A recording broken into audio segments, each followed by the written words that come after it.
Is YouTube still the world's most valuable real estate? So, if every video can kind of live or die based on merit, how do you actually package yours up to win? And also, can a 2-minute video ad really beat out a 20-minute video that goes even in more depth, for instance? We're going to talk about things like, what makes a hook irresistible and what comes after that hook to actually lead someone to become not just another like or a comment, but an actual client for your business. That's what we're breaking down today in this episode with Aleric Heck. He's going to share his YouTube playbook, but also his conversion playbook if you actually want to use video to win and to grow your business. Let's dive in.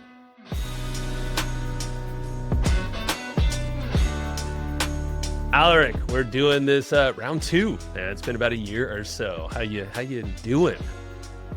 I'm excited. This is going to be great. Yeah, I can't believe it's been a year. We were just talking about that. Time flies. Well, I mean, you're and luckily, you're even deeper down the YouTube rabbit hole. I know last episode we went back into the history of how you came around on YouTube. I think it's been, it was 12. You started at 12 years old, I think is what it was, right? And doing all the tech reviews Yeah. and whatnot. Yeah. Yeah, exactly. Yeah, 16 years ago, Yeah. back in 2009, YouTube was a totally different platform. Yeah. And if you remember it back then, it was the star rating system. It's like, Yep. rate my video 5 stars. I It wasn't give it a like. It was all standard definition video. It's crazy to see how far it's evolved since then. Well, yeah, I mean, that's what I always love. Someone who's been in the game in a specific vertical or, this thing they've gone deep on for so long. You've seen the changes over the years and, what's kind of stayed tried and true, which is you definitely know that. And you have a lot of great resources on that. We'll talk about some of them here, but like, does anything stand out with the mind of like, why YouTube right now? Like, why do you think this is still the place for folks to go to? Yeah, so YouTube is the catalog of video content. It's the place where video content lives, where if people are looking for a tutorial, how to use the latest AI tool, how to grow their business, how to, get in shape, whatever people are looking up, they're going to watch a video on YouTube, and roads lead back to YouTube. So there's a lot of people are talking about how SEO is, depending on who you talk to, some people are saying it's dying. Others are saying, hey, it's just shifting. It's shifting to LLM SEO. But as you have more and more chatbots, people going to ChatGPT, Google even having with their own Gemini, whatever people happen to be using, here's what's not going away: video. Because if you're looking for tutorial, well, ChatGPT isn't going to, at least right now, and we're not quite there yet. Maybe in the future, it could be, a whole different story. But right now, it's not going to just auto-generate a video to give you what you want, but it'll generate text. Right. So where people aren't going to web pages as much, they're still going to watch videos on YouTube. And so if you're looking for a tutorial, then really any of these AI models, if you indicate that you want to watch a video of some kind, it's going to populate most likely a YouTube video because it's all indexed. They've got the transcripts of the video, especially if you're doing it on Gemini or you have those little recommended, like the little AI search bubble at the top. And so what that means is that video is still front and center and arguably some of the most valuable real estate on the internet, because as LLMs just start to, transcribe everything, or, people talk to AI clones like you help people with, right? Yeah. Text is getting more commoditized, whereas video still has that power. Now, yes, there are ways to create AI versions of videos, but those are still being hosted on YouTube. And so AI is a tool to amplify those types of videos, but people going to YouTube is still incredibly strong. And it's also more based around the merits of each video. So one of the big things people ask is, how has YouTube evolved since years and years ago? Well, in the past, it used to be like you were building up your medieval kingdom, right? And if you had a YouTube channel with a ton of subscribers, you were guaranteed to get a lot of views. And the people that had the biggest channels were the ones that captured a lot of the views. And sure, some people like that style, especially the people that really built up, their channels around that. But YouTube has now shifted to a meritocracy. You could have a channel that doesn't have a lot of subscribers, post a really good piece of content, with the right title, the right thumbnail. And because AI is going to actually synthesize, even, YouTube's going to look at all the different pieces, the watch time, the transcript, what's the video about, what's the click-through rate, how many people are actually, what's the sentiment towards this video. They're integrating all of that into the algorithm. So now every video, you have an opportunity to reach more of your ideal people. So it really is more of a meritocracy where you produce a really great piece of content as long as you know how to package it the right way. Now, I'm not saying it's just, oh, put a good piece of content and a bad title, bad thumbnail, because people aren't going to click that. Right. But you have a good piece of content, good thumbnail, good title. It's all there. It doesn't matter if your channel has 1 million subscribers or has 100 subscribers. You actually have much more of an opportunity in today's algorithm to have that video breakthrough, which I think is really exciting for a lot of businesses and a lot of creators and a lot of people that are going out there to start producing content. I think that's how I want to lean on even more. And I know with your book coming out here, and I definitely want you to break it down a little bit. You're helping people have that, get a lot more of that confidence if they haven't gone out there and actually done video yet, put themselves out there. Or if they have, I feel like, I can't say most people. I don't even know what the percentage of business owners, folks digital marketers who are on YouTube, because I feel like there's probably still a lot who have not touched it, and maybe they're just leaning on things like meta ads, which I think you guys do as well. But, there's video. But I guess, what is a good starting point for someone to think about when they approach YouTube and actually understand, oh, this is the place to be? How do I approach it? Like, where do I start? That's a great question. And it's a big thing that we talk about. So, the book that I've got coming out here is Video Authority, The Art and Science of Converting Viewers into Clients. And I created this, very specifically to help people that are actually looking to grow their business off of YouTube.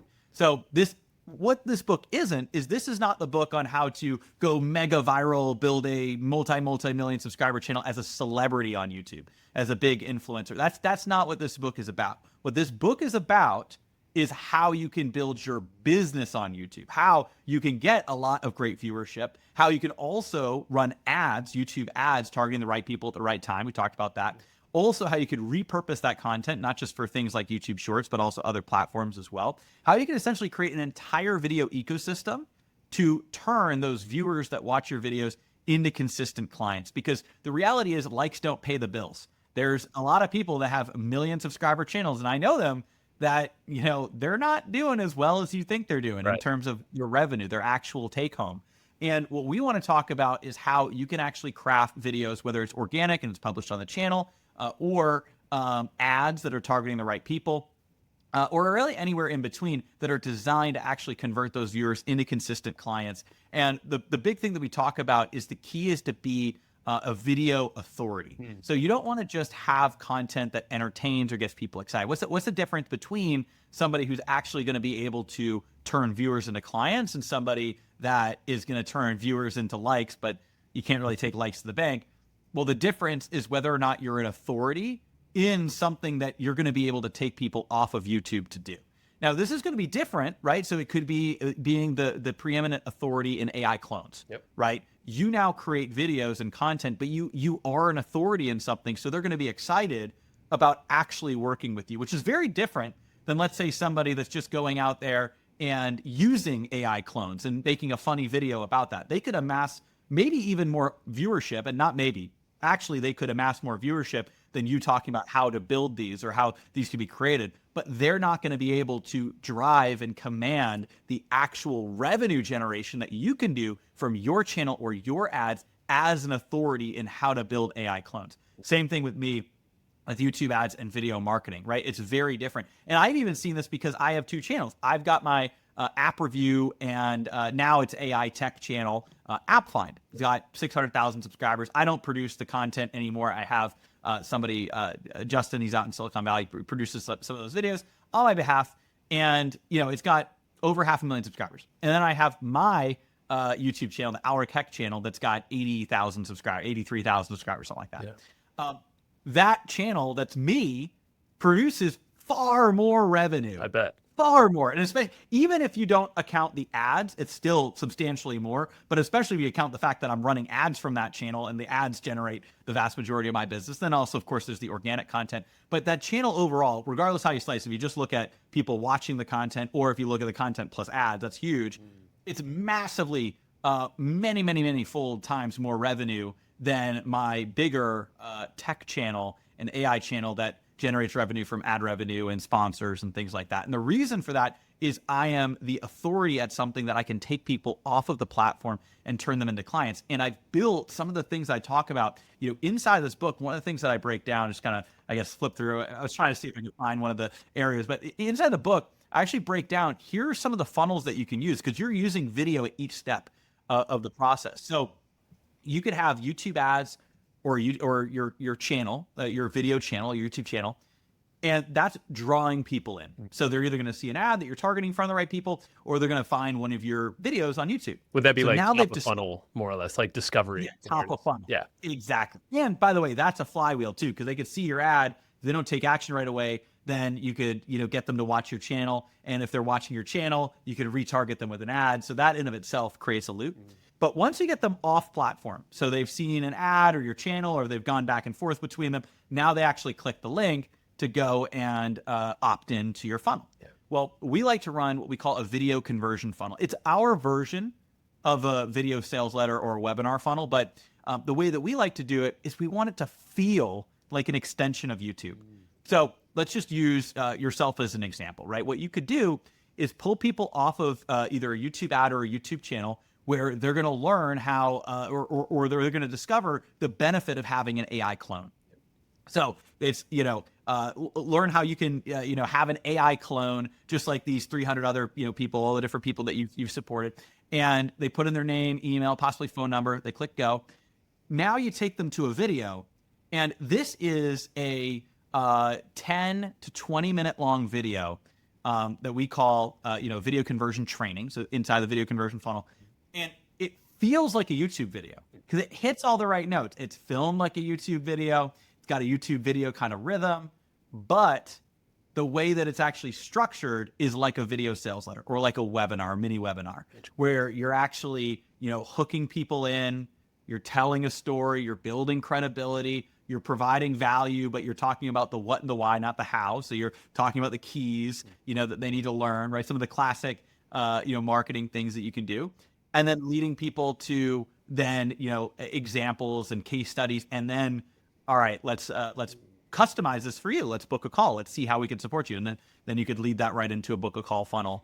And so all of that is structured by having that video. It's video to video, which we found works really well. And they're not phone calls anymore. People are hopping on Zoom calls. So that's a video too. So one of the things this book talks about, it's kind of funny. I've got a whole chapter on how to do a video consultative sales call, because it's on video. And the point that I like to make in the book, and obviously there's different funnel pages that maybe don't have a video on it, but the vast majority of your business now is actually able to be built on video, especially for expert-based businesses. So how you can actually integrate video each step of the way. This is incredible, man. I mean, well, I got to say, I'm starting to go through your training, so I got to give, my hats off to you here for that, because I'm starting to learn this. I'm in the very early stages, but what you just broke down is exactly what I would love to do for my business. And like you said, to support the cloning and all the AI build team stuff that people heard me talk about on here, but being video focused, I mean, it's a great, I mean, you're hitting on all the modes, right? Like they can see this stuff in action. They can see you, the person. It's pretty, and I would, when we're talking about cloning, I'm definitely not ever talking about, hey, let's clone you and put you on YouTube and like take you out of the picture. Cause like, I feel like, when I look at it, it's like, no, that actually brings the human tighter to the real human and media we're putting out there to educate, connect. And then like what you're talking about, you're continuing that off platform. That, I guess that's the ecosystem, right? Like that's where my brain goes to, is like, because I do know a lot of creators and most of them do not have an ecosystem or some business off of the platform of YouTube. So I think that's a huge takeaway is, yeah, the likes are great. The awareness is great. You'll get a lot of data on YouTube, But what are you going to do with it? And does it align with the business or the bigger thing that you're building? Exactly. Are there other ecosystem, like, just to describe more, because it sounds like that's a funnel, like, let's call it for Yeah. a consultant, or are there other ecosystems that you can maybe at a higher level kind of just throw out and lob out there that people can kind of start thinking about? Yeah, exactly. So that's going to be more for an expert-based business, but you can apply this exact same type of thing to products or software. It's just might be a little bit different how you position it and structure it. Yeah. But pulling people in from, again, ads or organic, and I'll talk about an ecosystem in a second. It's kind of two different questions. Cool. So how you appeal or how you can apply this to product businesses is actually demonstrating the product Mhm. or the software. And you'd be surprised, but if you watch a lot of commercials these days, there's not a lot of actual demonstration of products or services. Hmm. It's more, selling a feeling, which can be good for branding, but it's not necessarily good for direct response. So if you have a product, you actually want to showcase, like, what are the benefits of that? And then, taking people off to a sales page where they can actually potentially watch a video. When it comes to a software, making sure that a demo is incorporated into that. Maybe they're opting in to see a video demo that then can lead to a demo that they can book a call, for. Yeah. So there's definitely a lot of opportunities there. When it comes to other ecosystems, the other ecosystem that we like is content multiplication. So you could take one video and turn it into dozens of pieces of content. And it's crazy that you could do this now. So you can essentially take and this is where what I talk about is you can essentially film in 4 hours. You can film an entire month's worth of content where you have weekly YouTube videos, daily short form content, which, by the way, isn't just YouTube. It's YouTube Shorts, it's Instagram Reels, it's TikTok. LinkedIn now has Shorts if you want to publish it there.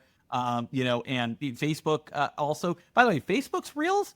I put a reel up on Facebook. I get 1,000+ views. People say, oh, it's not really doing. It might not be as much as YouTube, but hey, those are real people Absolutely. watching that reel. And so, anyways, so you have all those. So you could cross promote that. Then you could turn it into a weekly newsletter, as well as weekly long form, social media posts. You could also do some other like kind of short, like tweet style posts, which you could also do now, with threads, and Facebook's also. True. You've probably seen this. They're prioritizing those, image background images or whatever, Oh, yeah. background Yeah. color with short text, which is kind of funny.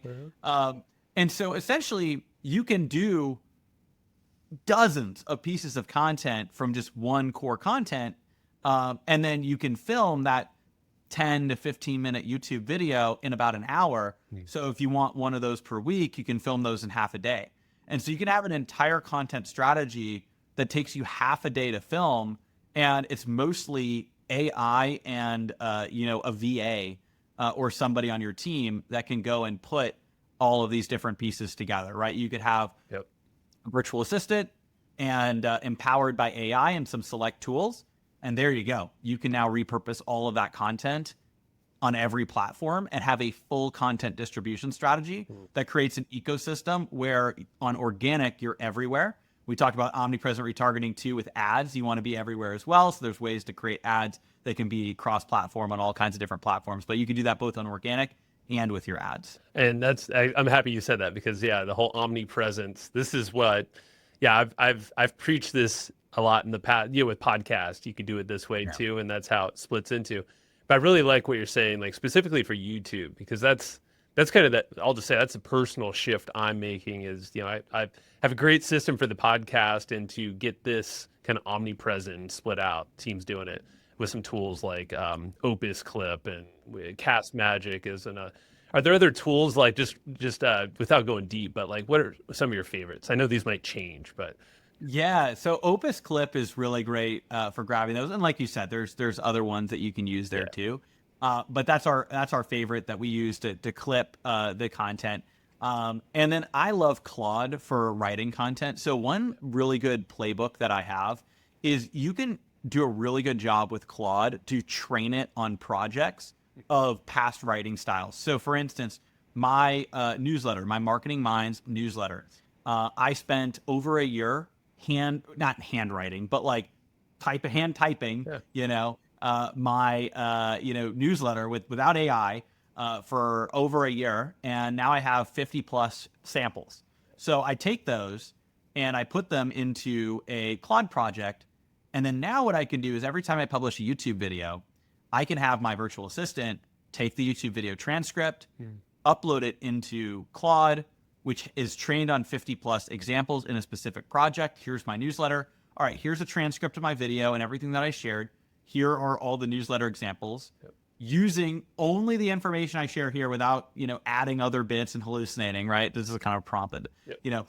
So using only the information I share in this video, fit this to the format of my newsletter in the tone, voice, and style I use for my Marketing Minds newsletter, have it write everything out, and then that can be preloaded into my newsletter software. And then I go in and I personally review it because that's important to me. That's right. Just to make sure it's written the right way. And usually I'll change maybe 5% of it. So there are things that I change. It doesn't get everything perfect. And that's what some people, I'm sure, I know you know this with AI and everything. But I'll make a couple different changes. And then from there, I've now got a full newsletter ready to go that was based around that video. And then I can link to the video. So now I'm also driving up YouTube views as well. But I also have a newsletter, and then the newsletter gets published as a blog. So now that's a blog as well. And then I can also take what was written as a newsletter and I can condense it down to Facebook posts. I have, even more, like 200 plus Facebook posts that I all wrote myself, right? Mm-hmm. And this is, I think, the key is a lot of people with AI, they're going out there and they're just trying to, they're not giving any examples. They're not putting in the time to write it themselves. Yep. Or the content. It's the same thing with like a clone. It's like, yep, you want to create a clone, but you don't have any content out there that exists. It's like, well, it's a little tough. What do you want the clone to say? It's like, okay. But once you do have that content, you can take that, like, here's all the past posts that I've done, and then here's this video. And the video is new content. So that's the important thing too. I'm not just rehashing old stuff or taking other people's information. The video, when I do a video, I just think in videos, right? So I will go and I can just speak, to the camera. Now, obviously, inside the book, we talk about how to actually write scripts and how to do that. Because I know not everybody's like that. That's fine. Right, don't be worried. The book talks about how to actually, come up with infinite ideas. You can actually use AI to help you with that. There's also a manual way to do it. And then once you have that, how to actually outline it, the structure of a video. Just because I've done so many of these, I know how to do it. I think at one point I ran the total of the videos, and it was over 3,000 YouTube videos that I've created. I believe it. So, yeah. Well, it's pretty great across my two main channels. But anyways, so looping back, you can then train it on okay, what's a Facebook post, what's a LinkedIn post going to be, and then you can take that video and turn it into that as well, that transcript. So you can essentially do effortless, content multiplication to be omnipresent across different channels. What if your expertise could work for you 24/7, even while you sleep? So at AI Build Team, we create AI-powered digital twins that clone your knowledge, your voice, and even your style, so you can scale without burning out. So imagine multiplying yourself, but without multiplying your time or your team's time. And the cool part is you don't have to imagine any of this. You can actually chat with my own AI twin right now. Just go over to aibuildteam.ai/Joe, and you can see how it works for yourself. Again, that's aibuildteam.ai/Joe. It's incredible. And it all starts with that one YouTube video that, I don't know, call it 15 minutes, I think is what you said, or something like that, where that's the end result. But ideally, you're batch recording all of this, which that was the game changer with this podcast. And, now it's kind of changed a little bit. I used to do like 3 or 4 episodes in a day, and that's almost like mind numbing for a podcast. But if it's a YouTube video, it's a lot easier if you're planned out in advance, right? And have that game plan. Yeah, and you're able just to kind of film them back to back, right? And it might not even take you half. Like for me, it doesn't take that long anymore. Right. It also depends if you're doing a screen share style video or you're talking to camera, if you know exactly what you're going to say, or you have to kind of do a little bit of research as you're going, or prep it a little bit more. So then maybe it's not 4 hours of filming, but you have to spend a little bit more time like coming up with the script. So there's different things with that. And we also, make it simple each step along the way. So obviously, I broke everything down inside of the book, but I also have other software tools. So I've got my AI ad targeting software, the keywordsearch.com, but I've got my YouTube thumbnail creation software, thumbnailcreator.com, and I have a YouTube video script writer that can write YouTube video scripts in your voice, videoideas.ai. Now, it's kind of interesting because that software hasn't really taken off as much outside of my core ecosystem, but it works well to kind of come up with, all right, it's going to research trending topics and come up with video ideas that you can do, Yeah. and then basically help you write kind of a sample script. Which I love how you're just dropping all those those little tidbit tools that you have, because like I knew you had some of them, but yeah, like thumbnailcreator.com, I just pulled it up. I'm like, oh my god, like everyone needs this. Anybody on DC, that's Oh, yeah. I mean, just go there. And we'll link all those up too, because those are great. You said them quickly, but we'll pull them out. yeah, well, I appreciate that. I'm sure. Yeah, we put a link down there, and just saying that to mention some of the different tools. Absolutely, Obviously, people want to check them out. Then for sure. they all have free trials too, so that people can go and give it a try and see how they like it. Well, that's the key thing, is like knowing that you're solving for the bottlenecks that people, the friction points that people are inherently going to have. Because I mean, even me, I've been creating podcast content for a lot of years. The YouTube side has always been kind of like a byproduct. It's on there, but I know the focus has not been there. And there's everybody is on the spectrum of how comfortable they are on camera, or maybe how much they get hung up with an idea but don't take action. So like, what are some common bottlenecks and solutions to getting out of our heads, and actually hitting the record button, or even scripting something? Like, what are the common ways that you see that you just kind of can hopefully bust that bubble for people, so we can just get to creating and posting? Well, one of the big ones, and you might not fall into this, but some people watching or listening definitely do, is just the fear of creating videos and putting yourself out there on camera. And I know a lot of people say, all right, Aleric, this is easy for you to say, clearly never had that kind of fear. Well, actually, that's not necessarily the case. So 7-8 years ago, I had my YouTube channel already, but it used to be a faceless channel. Right? My tech channel, you could hear my voice, you could see my hands, I was showing every new iPhone or whatever, but you couldn't actually see my face. So about 8 years ago now, it was time for me to film like one of my first ads for myself with my face as an expert business. And so, in the past, one of the things that I had done is I had gone and, worked with either you couldn't see my face, or I'd work with other clients. But now I wanted to run my own YouTube ads. So I filmed this video following my methodology, following my process, and I watched it back. And I was nervous. I was like, oh no, I didn't really like the way that I looked. I was actually about 50 pounds heavier than I am today. Because as I was initially starting, this business, I was so focused on that. I wasn't, taking care of my health as much and fitness and all that stuff. Yeah. So I was like 50 pounds heavier. I didn't really like how I looked. I was self-conscious about it. And I remember watching that video and I almost deleted it. And I'm glad that I didn't, because that ad, the one that I was so embarrassed about, it ended up being the first ad to make me $1 million in my business. That one ad. Awesome. Ran over 500,000 views to it. And the lesson I learned is it doesn't matter, what you look like, what you sound like, who you are, like what background you have, like if you're, self-conscious, all that matters is that you're being yourself, and so you're being authentic, but you're also showing up as an authority. Because if you watch that video, maybe I'm a little self-conscious with how I look, but I am showing up as an authority. I clearly know what I'm talking about, and I'm showing up as myself. I'm not pretending to be anybody else, myself at that time. Obviously I've grown as a person since then, but basically you're showing up as that authentic authority. So one of the things, that's actually one of the chapters in the book, it starts off by talking about how to be an authentic authority. You want to tap into that authenticity of who you are and how you're showing up, when you're creating content. And you also want to be seen as that expert and let your expertise shine. And if you can do that, you're going to be able to get the results you're looking for, even if there's certain things that you're self-conscious about.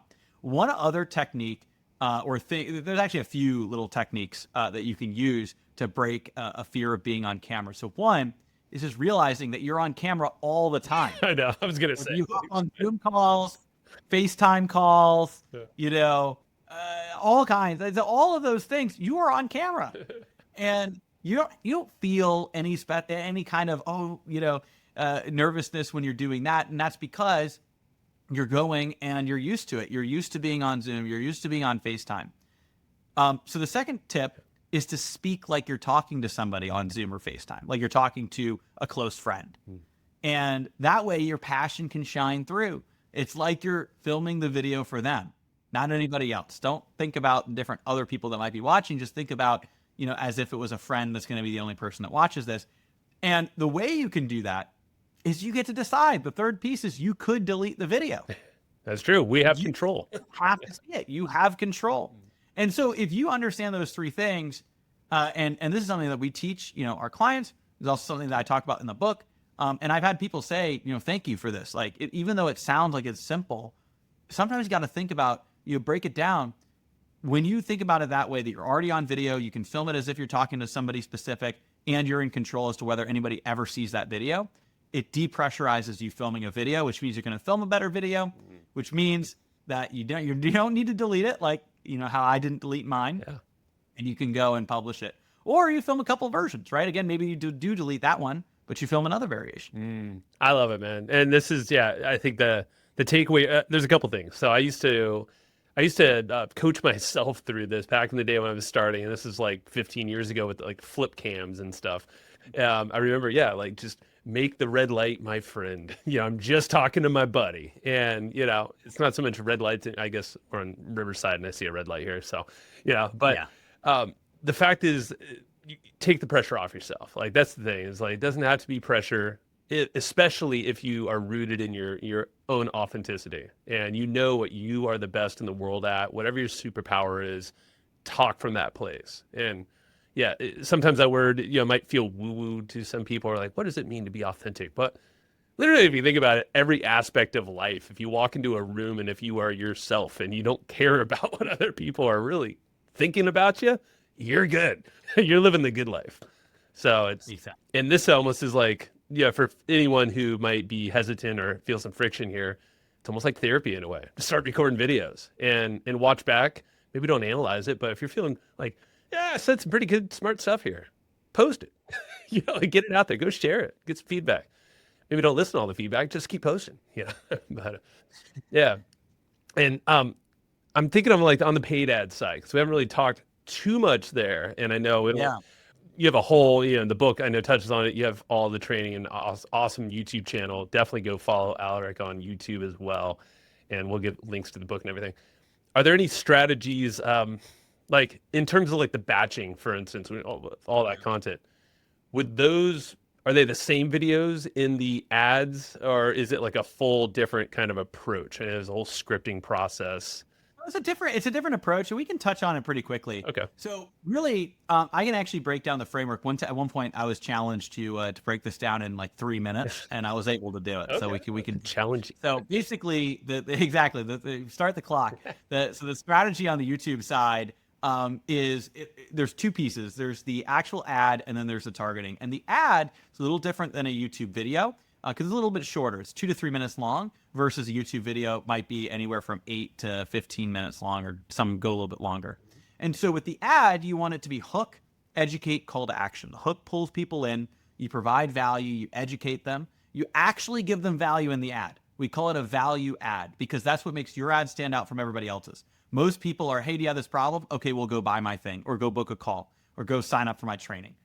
But, are you actually providing value? People are on YouTube to get value. So you want to pull them in. You want to provide value in the ad. Talk a little bit about, and it's high level, right? But talk a little bit about things that they might not know, pieces of information you can give them, whatever that happens to be. And then you have a clear, concise call to action at the end to get them to take action off of the video. So hook, educate, call to action.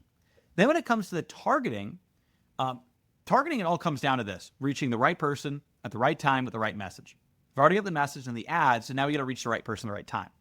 Now, you can use Google's pre-built audiences. They have audiences already, people interested in, let's say, business or advertising and marketing, whatever. But you can actually build your own custom audiences. That's the key. We want to get alpha results. We call it the alpha AI targeting strategy because we're training the AI, Google's AI, to reach more of your ideal client. And so, for instance, let's say you were going out there and targeting your ads, as which we're going to be doing soon as we're working with you.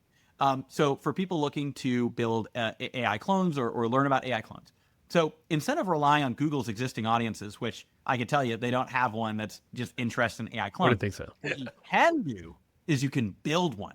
So you could build you could build an interest affinity where you can actually put in AI clones, how to build an AI clone for my business, etc. So you put all the interests into one. So now it's people that Google knows is interested. But you actually go a level deeper, and you can do what's called a custom search intent. So you could target people who are searching for specific things. How to build an AI clone. What's the best way to build an AI clone, etc. Right? And so, and again, by the way, if you're wondering how do you come up with these search terms, well, that's where my software comes into play, the keywordsearch.com, that finds YouTube keywords and actually syncs directly to Google Ads. But you can find all these keywords that people are searching for.